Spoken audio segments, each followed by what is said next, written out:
Hey guys, Lone Star Legacy here. So today we have the Seekins PH3 and 7 PRC. What we're going to be doing is we're going to be showing y'all and walking y'all through how to install a 7 Backcountry 16-inch barrel. This is from Straight Jack Armory. So we're going to be doing the barrel swap over. We also have the M3 bolt head that we need for that caliber. So we're going to be walking y'all through the process to how to swap the barrel and install that bolt head. So first we're gonna take a look at the barrel. So like I said, this is from Straight Jack Armory. It's a 16-inch 7 Backcountry barrel. This is a heavy profile. It has had fluting on it. Very nice machine work. They have their logo on there. It's a Seekins PH3 pre-fit for 7 Backcountry. It's an 8 twist. Beautiful machine work. This is a heavier profile barrel than the one that comes on the Seekins. But when I did talk with them, they assured me that this is the heaviest profile I can go with the factory stock that's on here. So if I go any heavier, I'll have to modify the stock. This is supposed to fit with no issues and give me a little more rigidity out there in the field. Now it does feel a little bit heavier, but I'll accept that to have the strength. So this is the barrel we're going to be installing. So what we're going to do, get our tools out. First thing we need to do is first, of course, check and make sure everything's clear, which it is. We're gonna remove, sorry guys, this is a weird angle for me to do this at. We're gonna remove the magazine. We're gonna lay it on over. I'm trying to do this gently. Normally I don't have a camera. I'm trying to stay within frame. So remove the 2 bottom screws.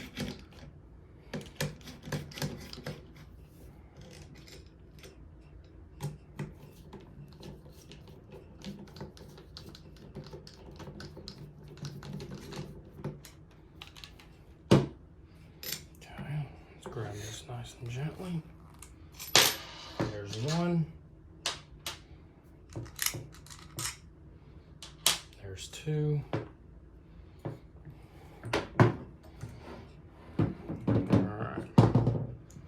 So now that we got the stock off, there's another, see if I can get it on camera, screw right here. You have to remove this screw along with pulling this little back plate off. So there's a little plate right here. When you take that screw out, make sure this comes out. So turn this around. I'm gonna go ahead and just use this box for now to get me something to rest this on without letting it hit too hard on the table. Change this over because it is a different size. So you have to change it over. Put this in here. Now they say this is supposed to be locked down with 25 foot-pounds. Nice and easy coming out, which I like. Not everything works that way.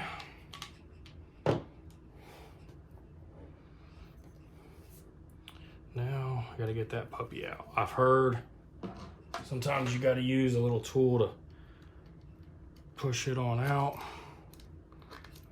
Try not to mess up the threads.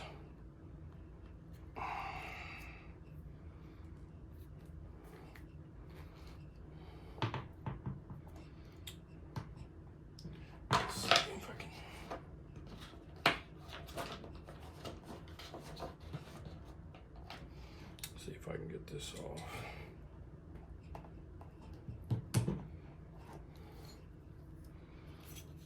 So, other videos I watched or comments I've read, they did say this barrel or this little piece here is difficult to come off after shooting the rifle. So apparently that is the case.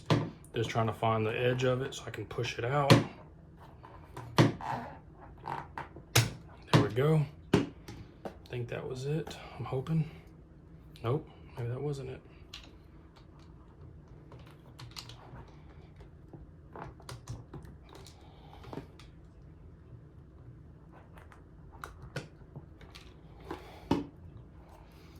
Oh, okay, there we go. All right. So when you stick the screwdriver in there, you want to try to hit the side of this to push down. You don't want to go inside the threads and mess up your thread. So when you push that in, you can catch just the corner of this and push down to help get that out. That little piece should fall out, but every comment and everything I was reading online, it does not normally just fall out.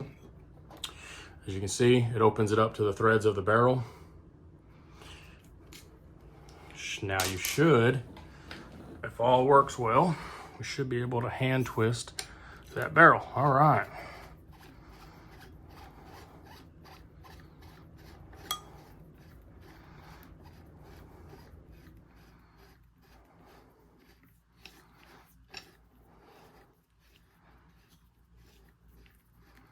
Man, that thing is in there. All right. Let's lay that down.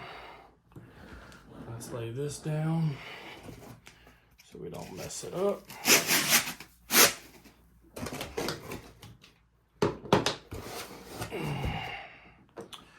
All right, now we got to get some acetone. Let me grab that real quick. So what they say on the manual is to make sure that the face right here is clean, along with this face with acetone, and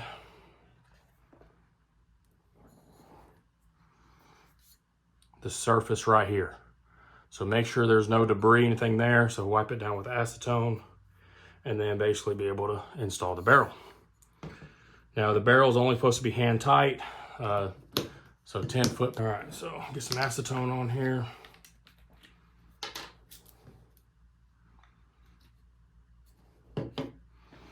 Let's clean the surface.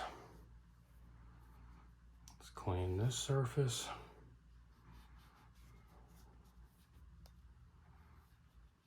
Okay. Let's take this. Clean the surface here. All right, no oils, no nothing. Nice and clean. Grab the barrel. A little risky, but I had to flip my hands around. All right, so then you'll take it, line it up.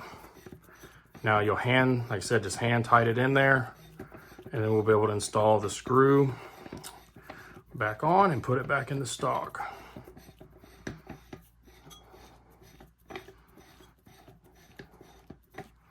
Okay, so hand tight. Okay. Let's move some of this stuff out the way. Let's grab the screw. Let's grab, where'd that little piece go? Okay, so you put it back in correct direction. Hold it in place when you flip the rifle over so it don't fall out. Line the screw back up. Trying to see there.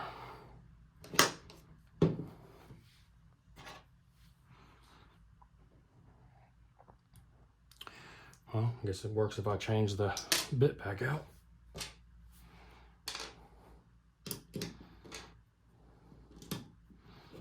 Okay, I'm just gonna hand do it for now.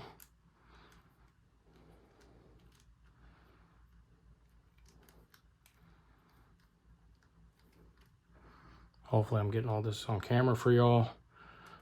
Like I said, I'm trying to get this in at the end of the day for y'all. I got a weird camera angle, so.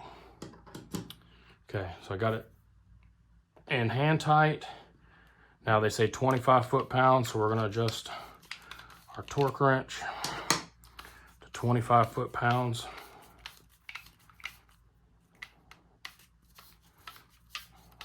I had this up high to break it out of the stock. All right, 25.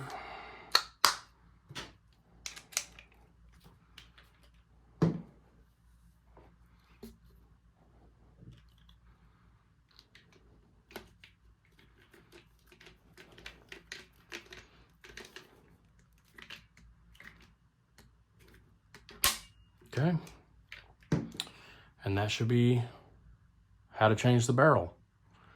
When I will just get it back in the stock here, and then we'll move on to the bolt face. Let's see. Move some of this stuff out of my way I'm not using.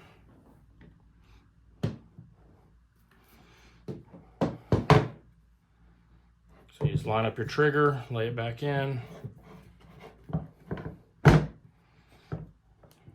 we go. I'm gonna hold it in place and flip it over.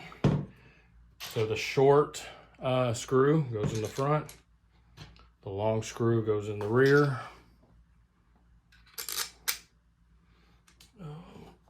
Work on just getting these hand tight real quick.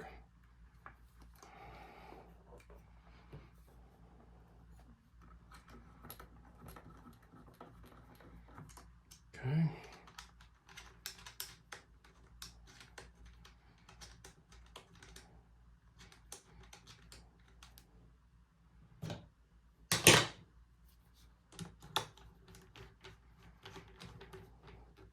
All right, so that's hand tight. I just want to not torquing it down yet. I recommend giving it a little bump. Make sure everything's in place. Then we're gonna lay this back down. We're gonna turn the torque setting up to the proper torque for the stock.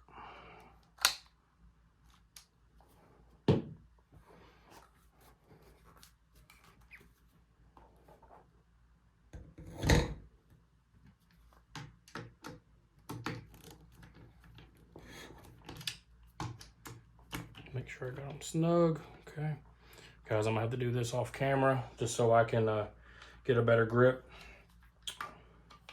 So all you're gonna do is torque it into the action now. Be the same way, same two screws when you took it off. So right here at the bottom, right, you have your two action screws. So you just put those in and torque them down to spec, and then you are good to go. So that is now Seekins PH3 7 Backcountry with a 16-inch barrel on it. So much shorter platform, much shorter rifle. You know, and hopefully we get some good velocities out of that. That will be what we're testing next. But that's how you install the barrel, guys. Now the next step is, when I talked with Seekins, doing this alone from the 7 PRC caliber, you cannot function this rifle. You have to also purchase the bolt head. So this is a standard M3 bolt head. So if you bought, say, like a 6.5 Creedmoor, something like that, it would come with a standard. This being a 7 PRC, it is a magnum caliber, so it's a magnum bolt head. So we have to install the standard bolt head to work the 7 Backcountry caliber. So that's what it looks like when you're purchasing these. Make sure you're buying the M3. The first one I purchased off of Euro Optic, it was for the PH2, so make sure you're getting the proper one, but that is the standard bolt face. So to replace this, let's see if I can get this right on my first try. Pull out the bolt. Let me spin this around. So remove your bolt. I'm gonna go ahead and lay the rifle out the way, guys, just so I have more bench room. You pull out your bolt. Now, there's a little tab up here on the top. You're gonna depress that. Give this just a little 1/8 of an inch turn, and then it slides right off. Okay, so that's step one. Next, you're gonna depress, so turn left, depress it. Then you're going to push in and out on the bolt. It's going to hear a little pop. Once you hear that pop, you notice it's no longer flush right here anymore. So I got that popped. You can then grab this, wiggle it, and you'll pull the firing pin directly out. Once you pull that out, bolt handle is able to be removed. Now you have the bolt face. So this is all to get to the bolt face. This is also, if you ever need to clean your firing pin in the field, that is the process in doing so. So on the bolt face, there's a bigger end here, a bigger side, and there's a smaller end. If you lean it towards the big end, naturally the pin falls out. So that was easy enough. If for some reason it doesn't fall out, Seekins recommends using your firing pin. You can push in, it'll push it right out. So when that falls out, make sure before you pull it out, you know where you have this in the right angle. I always look for this little indentation here. Get it the right direction, pull it out.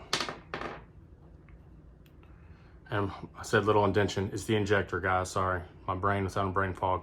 Line the ejector back up, so get it in the same spot that I had it when I pulled it out, so I don't rotate this in the wrong direction. Line up the holes. You'll take the small end, so now that I got this on the right end, I'm gonna hold it in place, flip it over, and I'm gonna stick this little pin right through here. I gotta move my head, guys, so I can make sure it's nice and lined up. I'm trying to get it on camera for y'all. So you get that lined up right there. And then you push the little pin in, and there it goes. You'll hear it go in, hold it, flip it over, and you'll see that it's on the other side. So good to go. Now, that changes this to a standard bolt face. We are good to go for the 7 Backcountry. Let me bring my camera down, guys. I should have done this earlier so y'all could have a better view. The standard bolt face is now on here instead of the Magnum to run the 7 Backcountry. So you'll basically do the same thing you did to take it apart. We're gonna do the same process in reverse. Stick your bolt handle in. Make sure you have this part aiming down. Put your firing pin back in. Now when you do this, you'll notice it won't go in unless I slide the bolt handle back forward a little bit. So wiggle it on in. And there you go. That's the easy part. Now, you have to push this bolt back, right? You have to get it flush right here. And this is, to me, the little bit of a hard part. You talk to Seekins, they say, oh, it just pops in. You give it a little angle twist and push. Mine don't pop in. Now, I can give it a little angle push and it kind of locks and you feel the right place of it. And for me, give that a little hit. And then it lines back up flush. If it doesn't, let me see here, just so I don't scratch my bolt head. There we go. Got it back on flush. Might not be the proper way. Some people might not want to hit their bolt.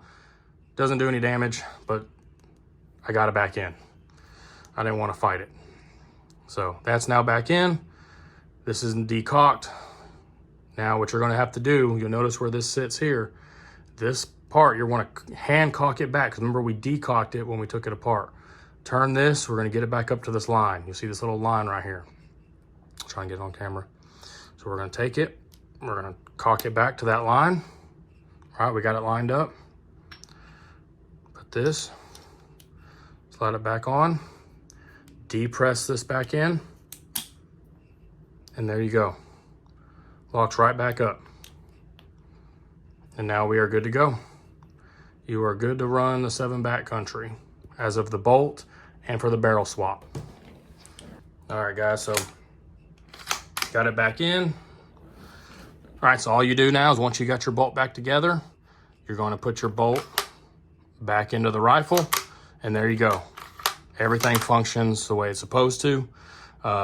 If you feel comfortable, some people don't feel comfortable. We already know it's empty, right?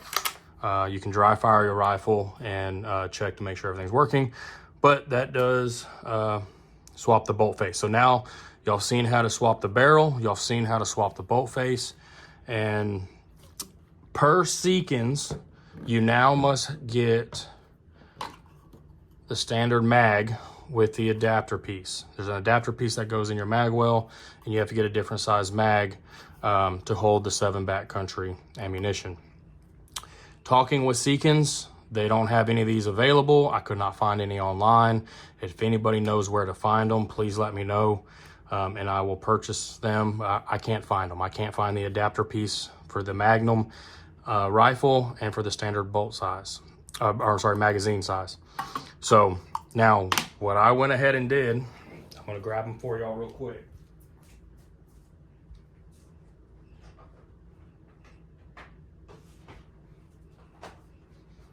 I purchased some 7 Backcountry ammunition, and I just played with the magazine a little bit. So I can't put it in there and chamber around or anything on camera, and I'm not in a safe area to do so. But what I want to show y'all and what I've kind of found out and messing with it, so I can at least do this part on camera. Hopefully YouTube don't block me. is loading in your first round, it sits fine. Loading in your second round, it sits pretty good there. As of just functioning the action, there was no issues with loading or racking in a round from 2 in the magazine. And this is with all 3 of these bullets. Once you install the third one, if you don't push it far enough back, it wants to come out because it's not fit for this size bullet. It's made for a magnum. If you do get it all the way back, it holds it, but y'all notice it sticks up. On your third round, it starts to stick up in the magazine. This is where just function testing in the action, it would not chamber the round properly. So if you're comfortable with or cannot locate the mag and the extension in the time being, but you have the barrel and you have the bolt face like I do, and I want to get some group testing with it until I can locate these other things, you can load one into the action or chamber one in, and you can run 2 in your magazine, so you get 3 rounds, and it seemed to function properly. But just know that if you do this and go this far, you're supposed to purchase the standard magazine and the adapter piece to make this work properly. So like I said, if anybody knows where to get those, please send me a link, or Seekins, if y'all watch this video, please send me the link of how to purchase it, because everybody I've emailed through Seekins did not provide me a link, nor could they tell me when they were going to have them in stock for me to purchase. So they said with this being a new rifle itself, they're on back order, and right now, or not even back order, they're not currently able to be purchased. So if they were able to back order, I would do that, just like I did with this. I back ordered that months ago, and I finally got it in. So, but just know that's the issue you're going to run into if you are looking at swapping this over to a 7 Backcountry. You're going to run into this issue until you get the proper magazine and an attachment plate. So guys, I did not mean for this video to run as long as it did, but I wanted to give y'all the best breakdown. Hopefully y'all got good footage of replacing a barrel on the Seekins PH3, replacing the bolt face on the Seekins PH3. And like I said, we're going to we swapped this over to the 7 Backcountry. So the next step is going to take it out to the range and get some groups for y'all and see how this rifle performs. So y'all subscribe, stay tuned,